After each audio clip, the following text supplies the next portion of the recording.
Hello everyone, this is Peter 24/7 from Project Ghost with another WarDragons diary. So I had to redo the audio on this, so it's going to be a little off, but I'm having problems with the recording device on my iPad, so here goes nothing. So it is breeding event. I took the last yesterday off, but I did progress in the event. I'm just waiting for this to load. There we go. So if we go into breeding, as you can see here, I have finished all of the prizes. I got exactly to 700 and then stopped. Now I budget myself because I'm not spending in the game. So I do have a lot of eggs, yes, but I get to 700 and then stop. Our team is less concerned about ranking first in fortification and breeding event. Yes, the extra bonuses are great, but it doesn't really matter to us because ranking points are not in these minor events. So as you can see here, I still have over 400,000 eggs. Yes, I wanted to progress more research, but I'm on a budget, I'm not spending, so I spent up to the final prize and then I stopped. This will ensure me to more consistently get the top prizes in these events as they come. So if you have a purpose and you want to blitz for it, power to you, but I find it's better to budget and think of the long game more than anything else. Now I do have bronze chests, gold chests, and some rubies, so I do plan on opening chests.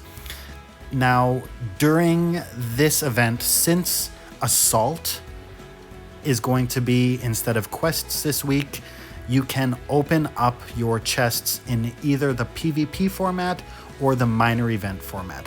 I do strongly suggest you go into the assault tab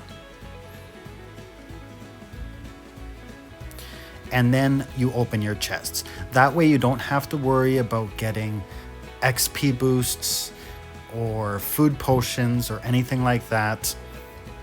And you can get the energy and inner fire that you can use during PvP, even though it's technically not a PvP event. So assault event has started.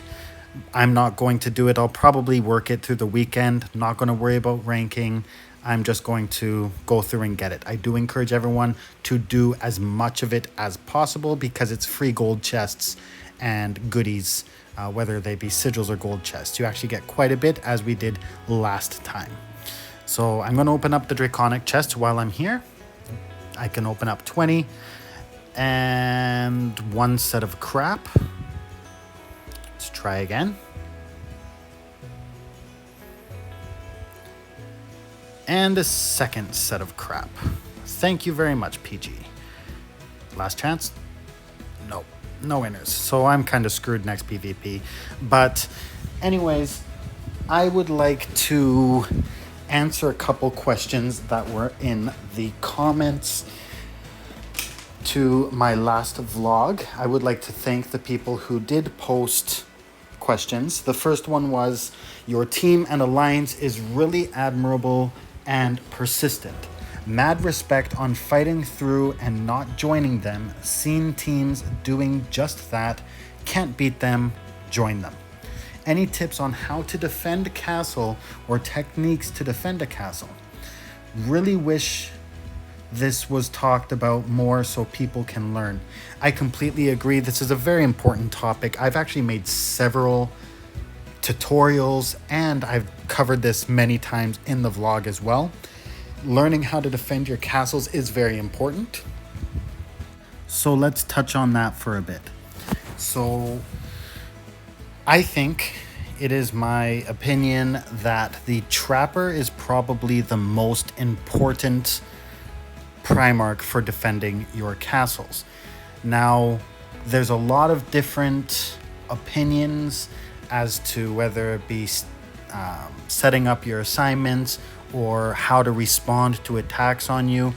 It's very important that your team is on top of counter sniping, etc. But when there's a big raid, what should we do?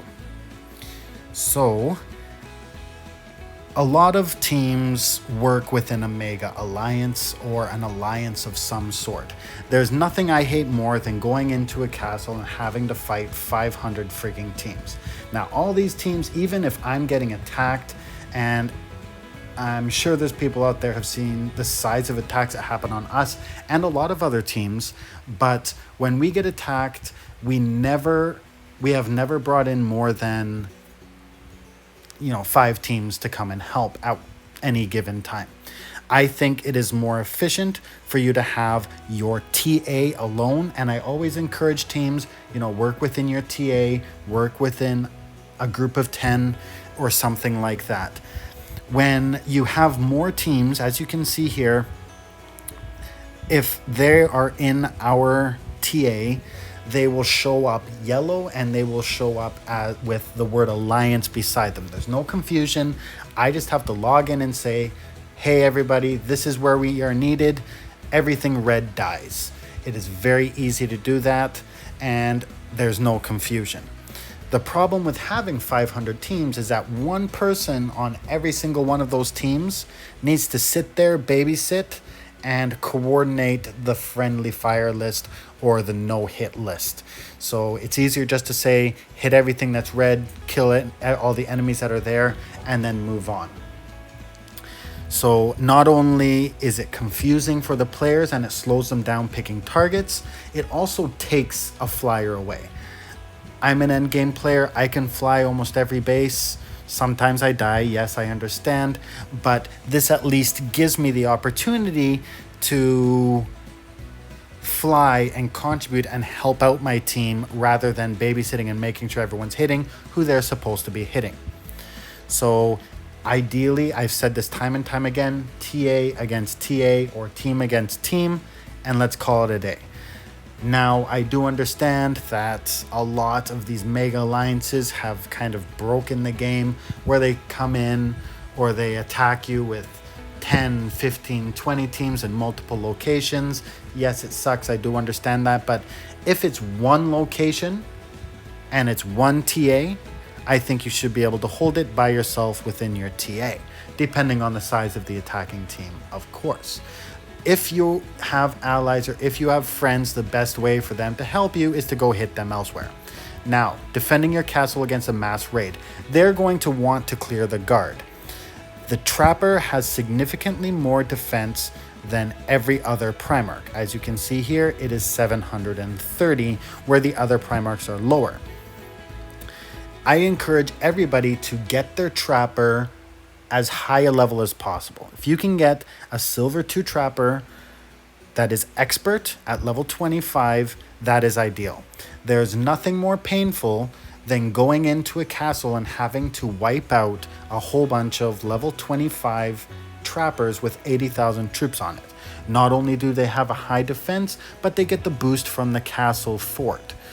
They get the buffer. So realistically, you'd want to send in a sieger to kill the trappers, but if they bring in siegers, you can hit those siegers with your trappers, and it's, killing 2 birds with 1 stone. So because of that, a lot of people bring in a destroyer. Destroyer is probably the most common Primarch that we see going out and attacking people.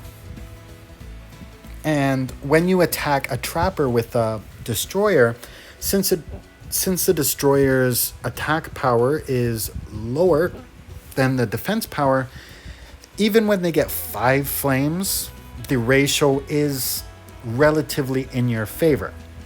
So let's take a look at my battle logs. Here we go. So as you can see here, I got hit with a sieger against my trapper, and they got 5 flames there, so they lost 7,000 and I lost 11,000. Now look at the destroyer when it hit me. So a couple down, the destroyer, it lost 10,000 troops and only killed 8,300. Now I got 5 flamed on both of these runs, which is fine. But as you can see, when the destroyer hit me, because it's weaker, I killed more troops. So if I'm going to die anyways, might as well take down as much of them as possible in the meantime. Not to mention, if this is on a level 2 or 3 castle and you are a lower ranked team and you have lower ranked players and there's a big team being really crappy and steamrolling you, you can bring your smallest players to come and park with a loaded max trapper. They'll kill you for crappy glory and they'll have 100%, not 100%, but up to 90% revive rates. The smaller player will, because of the new defense mechanism or function or mechanic or whatever you want to call it that PG implemented. With the glory difference, the difference in that percentage, you will actually get in your revive. So normally you'd lose, you would only have a 70% revive rate, but if they're only getting 50% glory hitting your Primarch, that means you are getting a 90% revive rate. So it's a good way to get glory. Yes, it's not the best because you're getting 5 flint, but it's better than nothing, and it's a good way for smaller players to catch up. So when you're defending, there's lots of big raids. Make sure you want to have 3 Primarchs totaling more than 115,000 troops. Now, you'll see sometimes people come in with loaded taunters to hit the guard. That's just a gift to you. If you have your trappers there, trap that taunter, have your team and your TA wave it, kill it dead, and move on. So cover your castle with trappers, and your TA or your team can come in also with lowly loaded offensive Primarchs and kill off the stuff that's harmful to you. Don't forget to actively trap destroyers and taunters. Now, moving on, I was asked a question about guided access. So guided access is a very important tool, especially if you fly hunters. So there are many things that can hinder your flying abilities.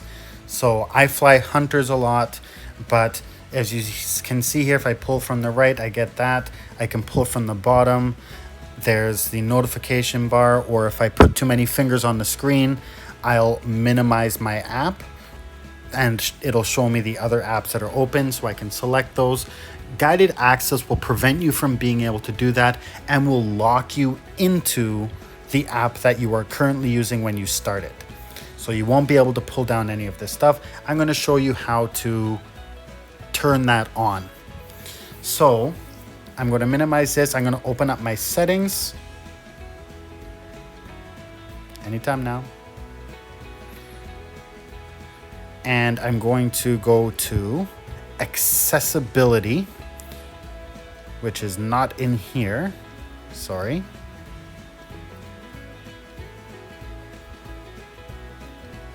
It is right there. Perfect. So if you go to the bottom here under general, you will see an option for guided access. If you click on that, mine says on at the moment, but yours should say off if you've never done this before. But if you click on that, you have the option to turn it on.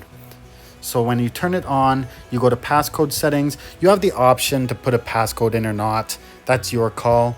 Make sure that Face ID or whatever identifier is there with it, that you turn that on as well. It just makes it easier. So you triple click the power button, it reads your face and it locks your app.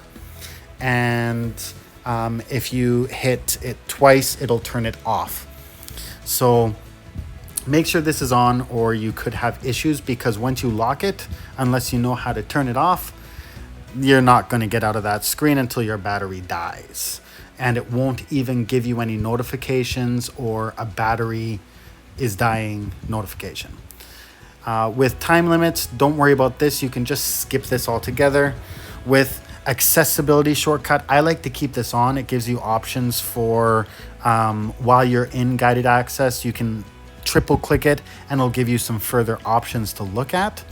And the display auto lock, I like to keep this on never, but if you put it to 30 seconds, 15 minutes, or whatever the case may be, if there's no action on the screen, no movement on the screen, and you don't touch a screen, it'll lock your it'll lock your device or turn off your device.